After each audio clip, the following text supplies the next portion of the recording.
बिस्मिल्लाहिर्रहमानिर्रहीम। Dear students of class 12th, अस्सलाम वालेकुम। स्टूडेंट्स, आज का हमारा टॉपिक है magnetic properties of transition metals. तो सबसे पहले मैग्नेटिज़म के बारे में पढ़ते हैं। What is magnetism?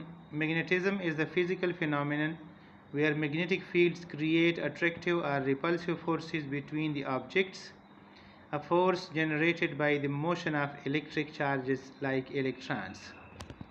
मैग्नेटिज़म एक फ़िज़िकल फिनोमेनन है जहाँ मैग्नेटिक फील्ड्स किसी भी दो ऑब्जेक्ट्स के दरमियान अट्रैक्टिव या रिपल्सिव फोर्सेस क्रिएट करते हैं, और ये जो फोर्स जनरेट होती है this is because of the motion of electrons. इसलिए जिस मेटल के साथ अनपेयर्ड इलेक्ट्रॉन और मूवेबल इलेक्ट्रॉन्स होंगे उनकी कोई ना कोई मैग्नेटिक प्रॉपर्टी होगी, चाहे वो रिपल्सिव हो या अट्रैक्टिव हो। How magnetism works? मैग्नेटिज़म कैसे काम करता है? Number 1, moving charges. पहला जो है ना वो ये है कि मूविंग चार्जेस की वजह से the core principle of magnetism is that moving electric charges generate magnetic fields. जो मूविंग चार्ज है वो मैग्नेटिक फील्ड जनरेट करते हैं। अब एक इलेक्ट्रॉन जो है वो भी एक चार्ज बॉडी है, तो जब वो मूव करता है तो उसकी मूवमेंट के साथ भी मैग्नेटिक फील्ड जनरेट हुआ करता है। Number 2, electron spin. Electrons, the tiny components of atoms, contribute to magnetism through their intrinsic spin, creating tiny magnetic fields. Electron जब स्पिन करते हैं राइट साइड या लेफ़्ट साइड, क्लॉकवाइज या एंटी क्लॉकवाइज, तो ऐसी सूरत में वो जब स्पिनिंग करते हैं तो भी मैग्नेटिक फील्ड जनरेट कर सकते हैं और करते रहते हैं। थर्ड नंबर जो है वो है मैग्नेटिक फील्ड्स।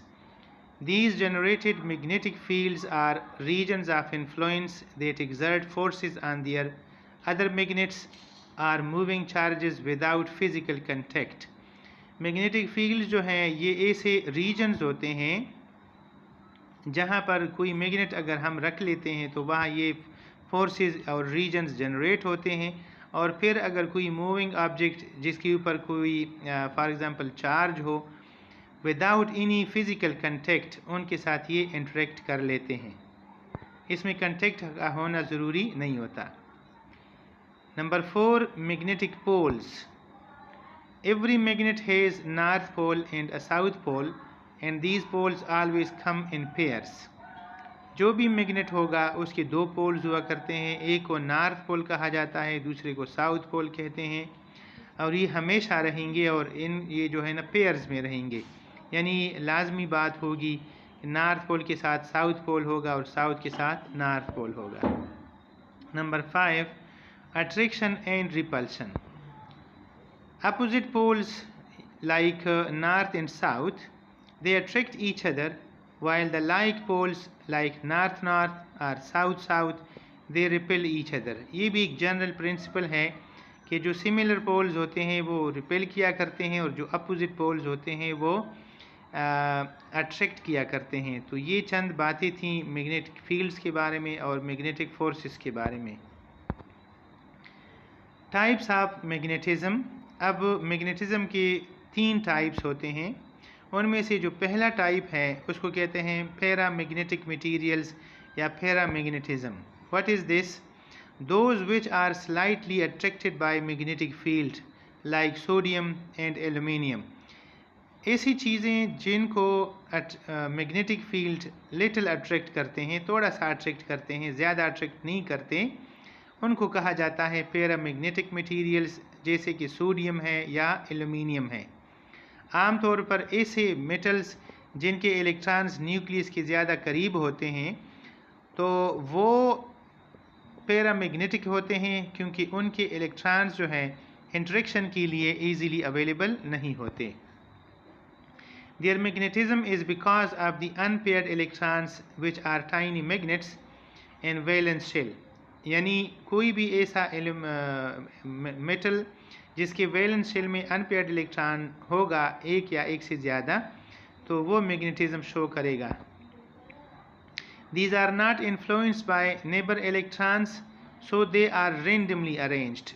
जो इलेक्ट्रॉन्स इनके वैलेंस शेल में पाए जाते हैं जो नेबरहुड में मौजूद एटम्स के इलेक्ट्रॉन्स होते हैं वो इनके साथ इंटरेक्शन नहीं कर सकते, उनको इन्फ्लुएंस नहीं कर सकते, जिसकी वजह से ये रेंडमली अरेंज्ड होते हैं। These electrons align themselves in a magnetic field, लेकिन जब इनको मैग्नेटिक फील्ड में हम रख लेते हैं, दाखिल करते हैं, तो फिर ये मैग्नेटिक फील्ड के साथ अपने आप को अलाइन करते हैं। इस तरह से एक लिटिल अट्रैक्शन जो है ना वो डेवलप हो जाता है। Their magnetism disappears when taken out of magnetic field. अब ये चूँकि पैरामैग्नेटिक हैं, लिटिल मैग्नेटिक होते हैं, कमज़ोर मैग्नेटिज़म इनका होता है, तो इसलिए जब इनको हम मैग्नेटिक फील्ड से आउट ले जाते हैं, बाहर ले जाते हैं, तो फिर इनके इलेक्ट्रॉन्स अगेन रेंडमली अरेंज हो जाते हैं और जो मैग्नेटिज़म फिनोमेना इनके अंदर जनरेट हुआ था वो ख़त्म हो जाता है।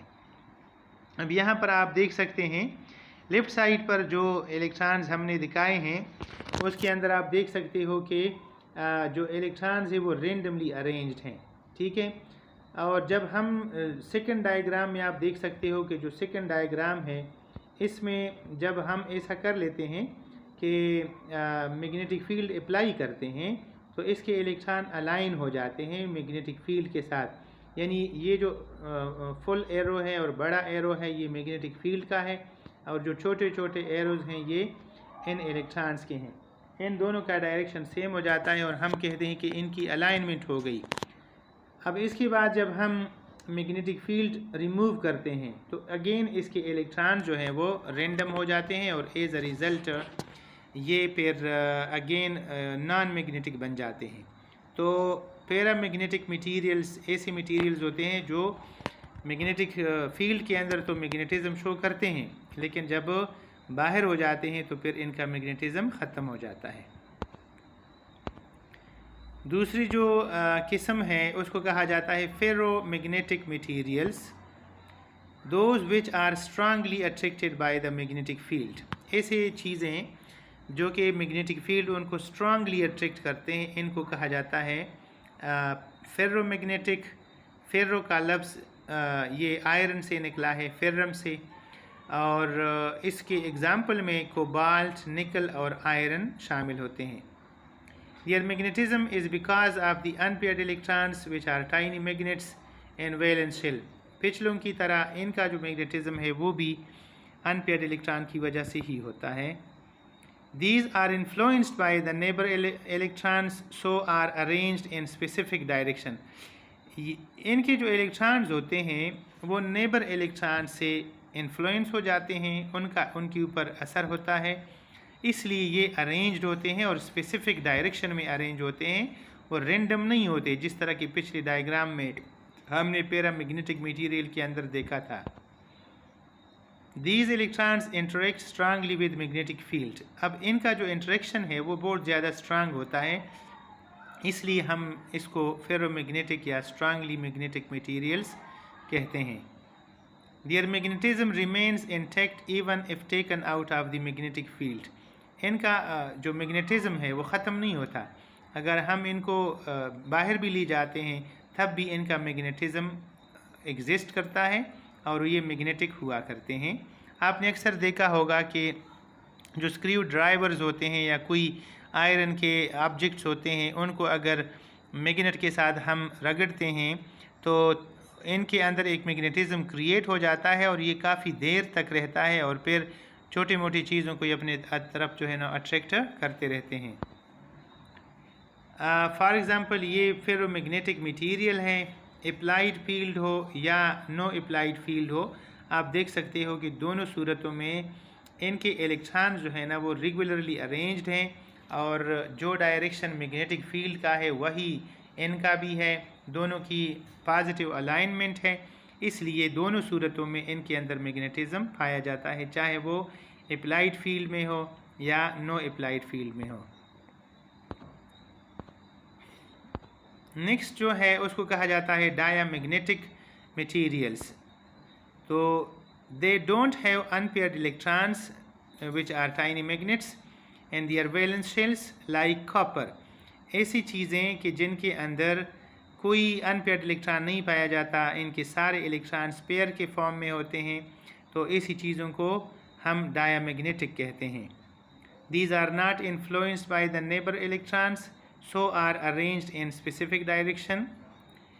Electrons cancel the effect of each other. इनका जो इफ़ेक्ट है एक दूसरे का ये कैंसल आउट करते हैं, क्योंकि एक का स्पिन जो है वो पॉजिटिव होता है प्लस हाफ होता है और दूसरे का स्पिन नेगेटिव या माइनस हाफ होता है, इसलिए एक दूसरे को कैंसिल करते हैं और इनका मैग्नेटिज्म पर कोई नहीं होता। These electrons are aligned oppositely in a magnetic field. अब पिछले डायग्राम्स में आपने देखा था कि जो मैग्नेटिक फील्ड का डायरेक्शन होता था, इलेक्ट्रॉनों का डायरेक्शन भी वही हुआ करता था। इनका स्पिनिंग वगैरह ऐसा होता था कि अलाइनमेंट होती थी पॉजिटिव अलाइनमेंट, लेकिन इनकी जो अलाइनमेंट है वो अपोजिट होती है। अब यहाँ पर आप लोग देख सकते हो कि लेफ़्ट साइड पर जो डायग्राम है, बॉक्स है, इसके अंदर इलेक्ट्रॉन्स रेंडमली अरेंज्ड हैं और साथ ही इनका डायरेक्शन नीचे की तरफ है। जब हम इसको मैग्नेटिक फील्ड में रख लेते हैं तो आपको जो बड़ा एरो नज़र आ रहा है, इसका मतलब है कि मैग्नेटिक फील्ड का डायरेक्शन अप साइड है। और आप अगर देख सकते हो तो जो इलेक्ट्रॉनों का डायरेक्शन है वो डाउनवर्ड है, इसलिए हम कहते हैं कि ये अपोजिटली बिहेव करते हैं। इस वजह से ये रिपेल हो जाते हैं कहाँ पर, मैग्नेटिक फील्ड के अंदर, तो इसलिए हम इनको कहते हैं डायामैग्नेटिक मटेरियल्स। रेड एरो जो आपको नज़र आता है ये कहता है कि it is directed opposite to the magnetic field, यानी जो इनका डायरेक्शन है वो अपोजिट है किसके साथ, मैग्नेटिक फील्ड के साथ, इसलिए ये डायामैग्नेटिक मटेरियल्स हैं। Thanks for watching this video. और आपका अगर कोई क्वेश्चन हो इस बारे में तो आप कमेंट बॉक्स में लाजमी सेंड कर सकते हैं। अल्लाह हाफिज़।